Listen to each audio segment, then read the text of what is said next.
So, liberation. Liberation is the permanent situation of the form of the living entity. Living entity meaning you. After he gives up the changeable, gross, and subtle material bodies. Now, this is a spiritual text from Eastern philosophy, and I read it that way. And the gross and subtle material bodies can be easily replaced with relationships, changeable relationships, right? You have to give up because relationships are changeable. However, what's a better thing to change, and it is changeable, is the situations within relationships. Let's say you're with a woman, you're really attracted to her, she's attracted to you in some way, but there's situations, some kind of situation in there that you don't like as a man, and that is changeable, right? So liberation comes from making those changes in that situation. Now, if for some reason that situation, for some reason, is not changing, the next step obviously is to change the relationship. You can jump on MGTOW, the MGTOW philosophy, and go your own way. However, as you've gone your own way from that particular relationship, you're still not liberated. You're just liberated from that particular relationship. But you have to make some changes, because I will read this statement from the same text. It says, the ever-conditioned souls are apt to develop a mentality, right? So in reality, you've been conditioned since you kid growing up. So there's a certain level of conditioning that might be leading you on a path to finding women that's disagreeable, or not really doing the things, or not meeting you where you want to be, as far as family situation, and you've gone your own way. Now you have to recondition yourself. You have to study, look at the things that went wrong, look at the things that you're doing in your life that's not quite up to your standards, and address those things while you're in MGTOW, because I mentioned it several times before. Recondition yourself, so when a relationship comes along, you will be able to address or incorporate this particular thing. It's called interdependence. All right? In a relationship, you're a man and a woman, like this, two separate beings coming together as one. Interdependence, all right? As it's written here, it says, in the absence of one, the other is not understood.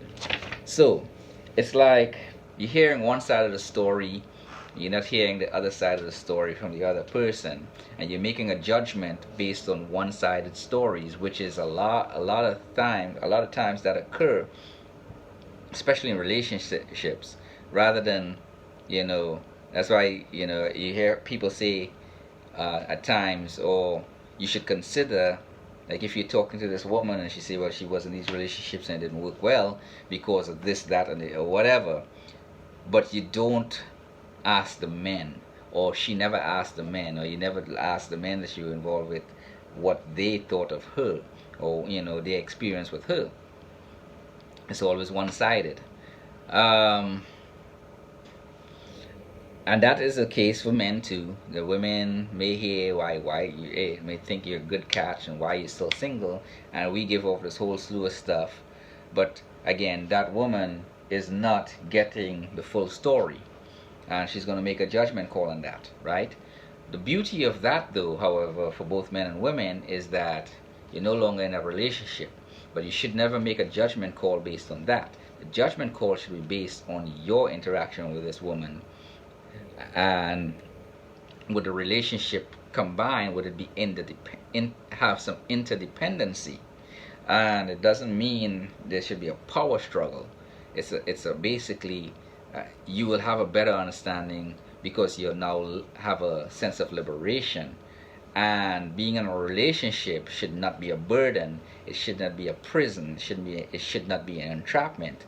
And if it becomes that way, then there's no interdependency. It's it's more of a power struggle. There's no unity, and thus there is no liberation.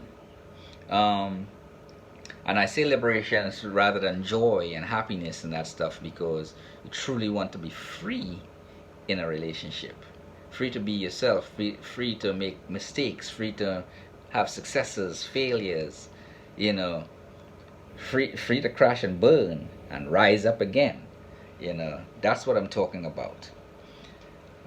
If you have any questions, ask it in the comment section down below. Like, subscribe, share the video if you think it's going to be beneficial to someone out there.